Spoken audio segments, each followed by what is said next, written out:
Yeah,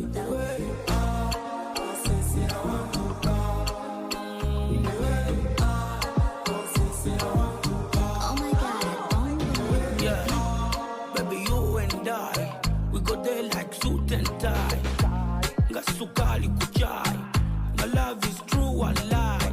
Omutima guku atutu, gala kuvuge mu vroom vroom. Ezabo mfu, young and pure brand new. Settle down kumuto nguonye fufu. Your body too cool, oh baby, let's cool it. Like Jaja Musoke, I got money in my pocket.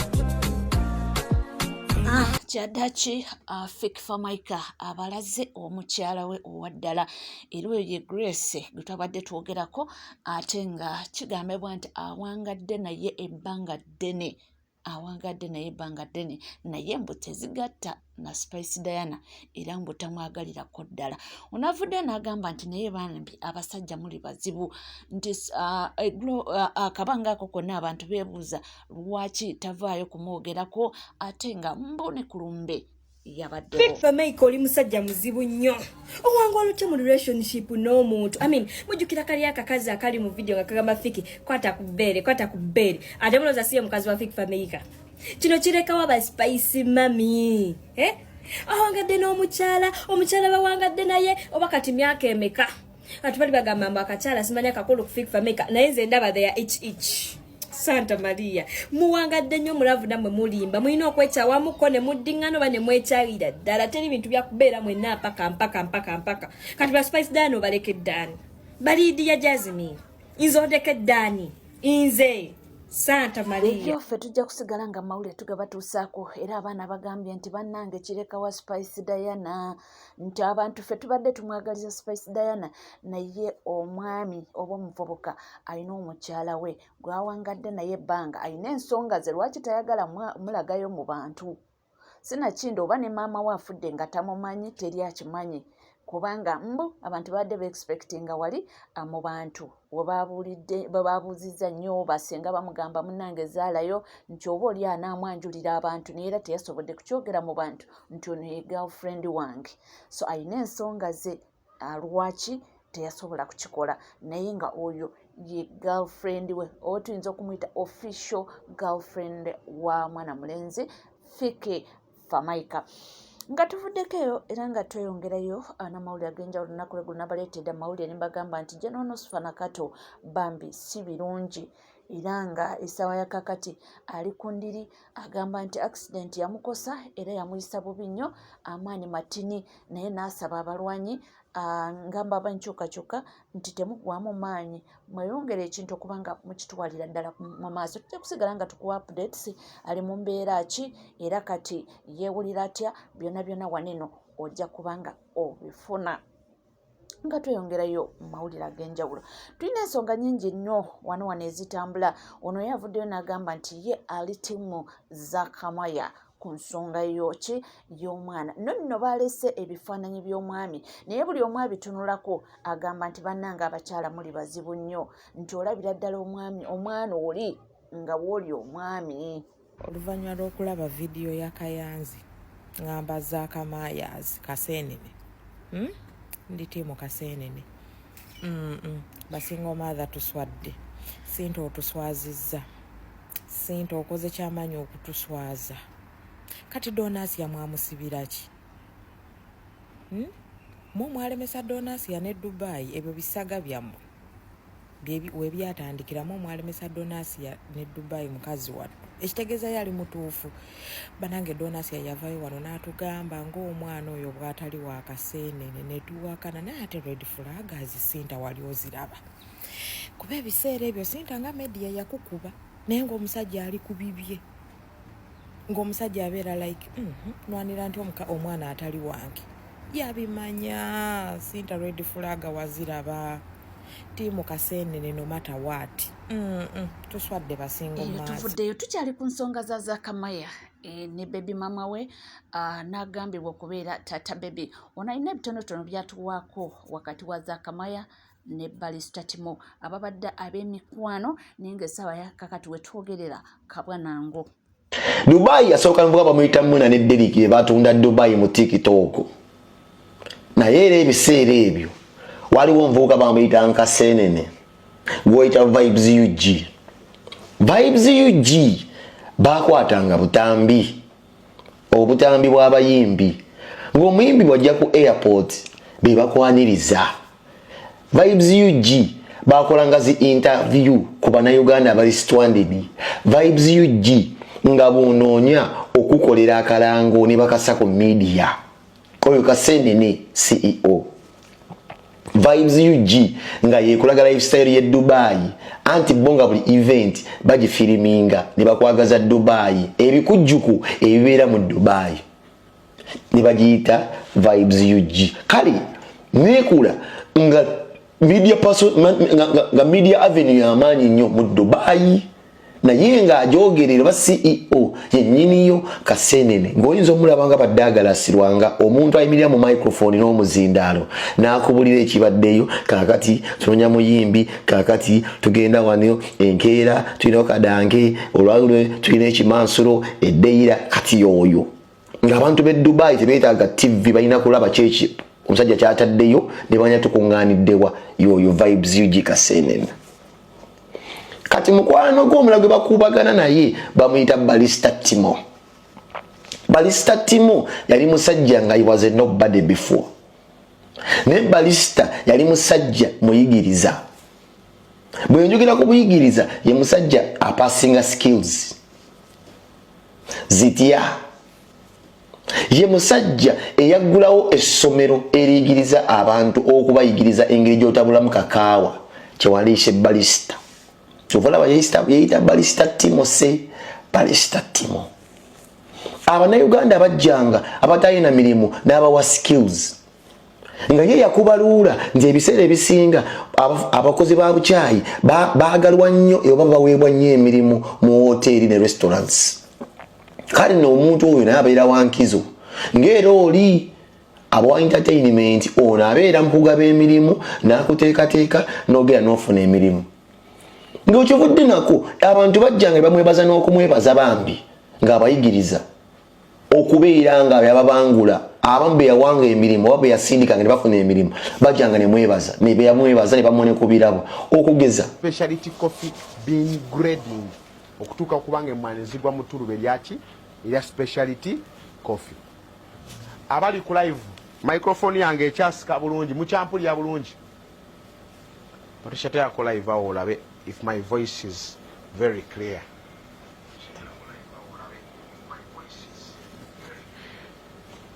So moving forward wano twogedde ku coffee beans mu speciality ng'emmwanyi. Okay, kati njagala nkulage ngakko munansonyi wanshuti nze ate ngenza okulaba nga microphone ade sigitaddeeko amaloboozi tegaliiwo naye kankunyonyola ekibaddewo. Omukyalo oyo gwolaba oyo yali student wange, yali asomera wange. Abantu abazze bagoberera abalaba ku class ya Barista Shadia ono wa TikTok, abo abaana bamu ku baana abaali mu class eyo. Ofuna bulungi omwana oyo yava Alain gye yali akolera mu kiyumba najja naneegattako ne tutandika okubeera ffenna n'asoma n'afuna omulimu. Ennaku zino akola omulimu mulungi nnyo nnyo nnyo. Mbadde ndi awo nga ndeetedde ekirabo. Eyo kese eyo giraba bagindeetedde atwala mukwano gwe bw'asoose okugireeta ye ng'asigadde wabweru olugeze n'ayingira. Naye olw'essanyu eringi soose kwebaza keesi kumba ate munda mulimu ekintu ekiri bbiga.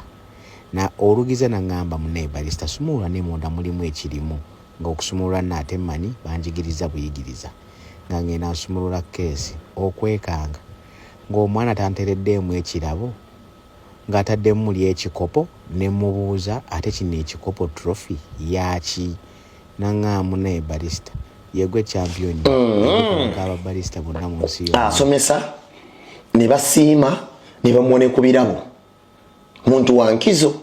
Naye awo wonna nga Balista tasinga Kaseenene maanyi kuba Kaseenene yasiibanga mu kamera. Kati nga Balista ekimuteesayo kamera kwali batayisinga kalimu kena kyakolera bannayuganda. Kikyentegeeza nga weetaga Kaseenene olina musanga mu bintu bya mwenge kukyakala mabaala nga weetaaga balista olina kumusanga mu sekita za kunoonya mirimu nantandikiddewa kusuza abantu bed space.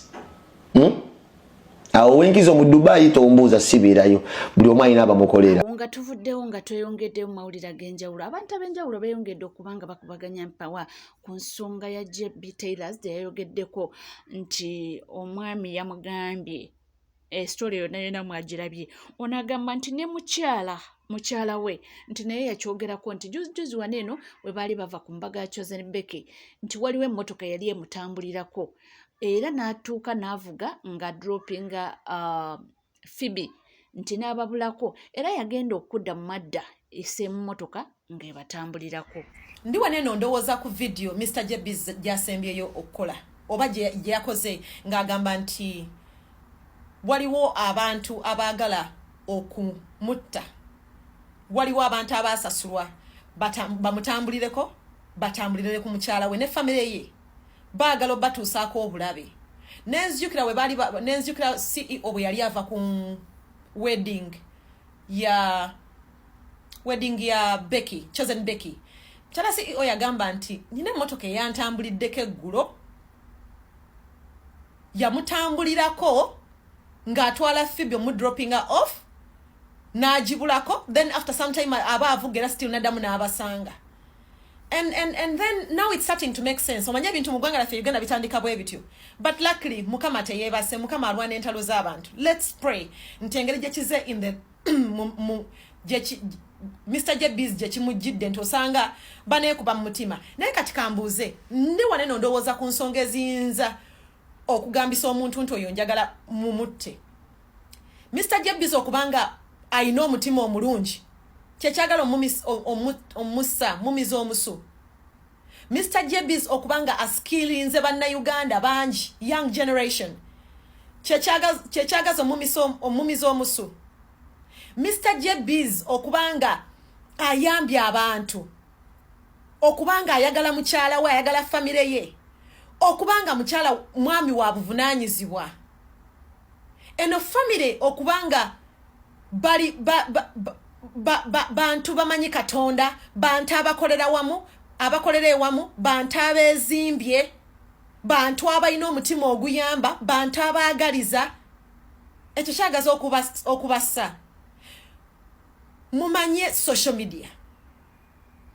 Bwemba content gwenkola tomwagala, mbulookinga. Tojera mu comment section yange kunvumira just nkube ekibulooka. Ndi wane no omutwe ntandise okuluma omutwe. Mr. Jebbies nafuna omukisanze by the way ogumusinkana omwami oyo nenjogerako naye nambuza what have you learned. Oyo omusajja alina omutima omulungi, muzadde ayagala bannange ensi ye. Buli gwe yasisinkana ngeno nga mugamba beere eno ng'okola naye planning engeri y'okudda ewaka. Set up something, start something, invest in something.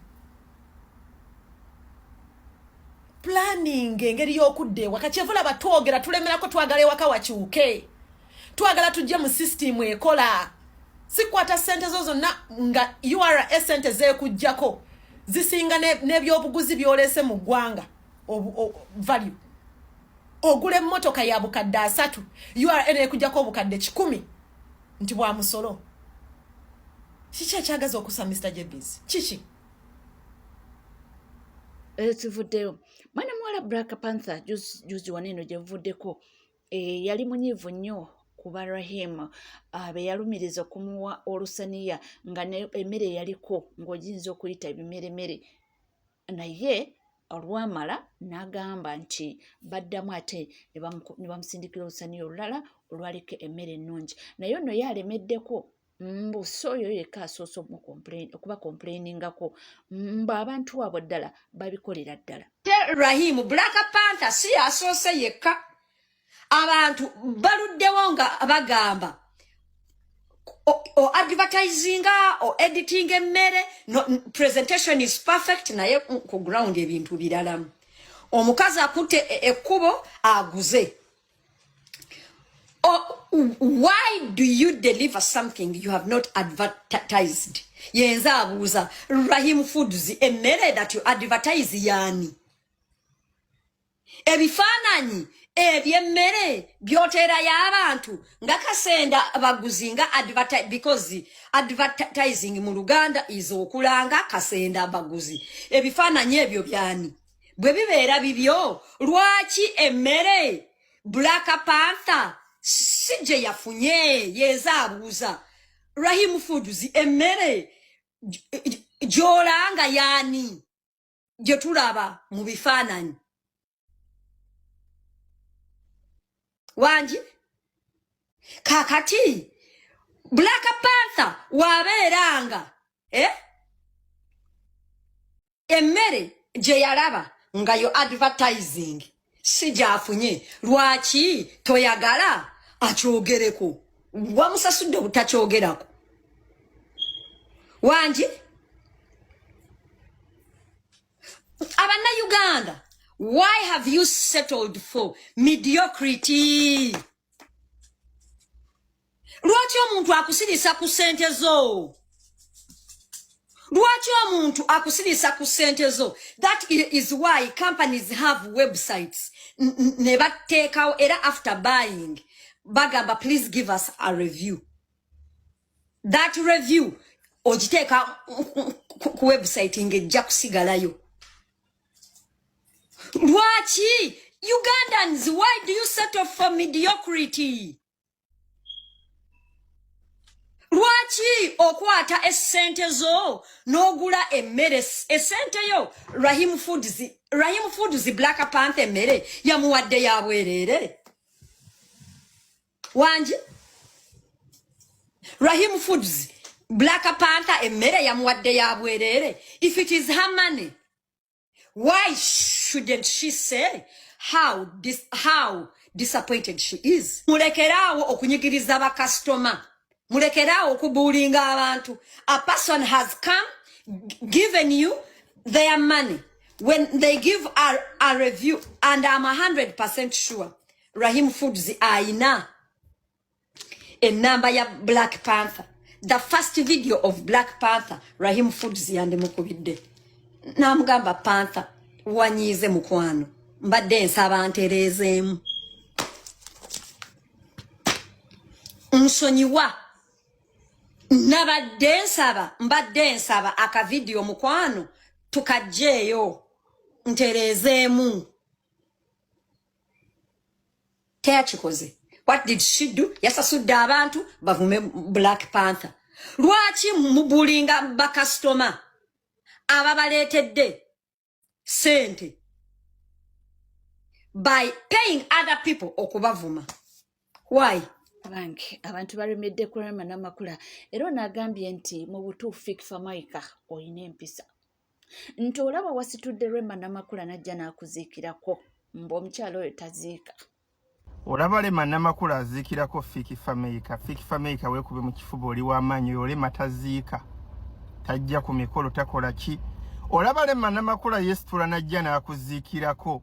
Indeed weeyisa bulungi Fiki, ate oli mukwano gw'abantu, ate oyagalwa, ate oliko omukisa, ate wategera kye bayita discipline. Rema n'amakula baba yeesitudde n'ava ewuwe. Rema n'amakula aganye okuziikirako n'abantu abamukwasa ensonyi. Eri abantu nga tuli ba mikwano nga tukola ki, naye mu society mubeera mubaamu abantu abakwasa ensonyi. Rema n'amakula aganye n'okusitukira okufiirwa kw'abantu abamukwasa ensonyi. Rema n'amakulu olaba yazze kuziika kwa Fikifa Maika. However, eriyo n'abalala abamu be tumanyi nga bazze n'ogamba noono yazze. Nakola post emabegako nga tebannagenda kuziika ne ngamba nti Rema tobeererawo banno oba gye yalabye. I don't know. Oba ki? I don't know. Naye nga Rema twabadde awo ku lumbe n'atuuka. Olaba Rema n'amakulu ozikirako Fiki. Kakazi ako tekaziika. Rema tabeererawo bayimbi banne. Rema yamanyi yakikuba. Rema nkwogerera nnyo kuba nkwagala nnyo, njagala otereze mu nsobi. Tobeererawo bayimbi banno tokola ki mu meeting z'embaga tojja mu biki mu kufi. Kugala Rema gwe tolabika oyagala kulabika ku kintu kimu ng'okutte kazindalo nga sente zigenda ku akawunti yo. We Rema waalabikira. Era Rema buli w'omulaba nga kutte akazindalo bajja kusasulwa. Naye olaba Rema ajja n'azikirako Fiki oli w'amaanyi. Naye anyway, congratulations gundi mu kulikeyo mwenna bazikiddeko Fiki. mwamulaze solidarity ate mwamulaze nti ayagalwa. Webale kubanga wekumidde ku NCK TV tewerabira kubanga osubscribinga ringinga that notification bell sharinga likinga ebisigadde nkomawo nabyo tovaawo.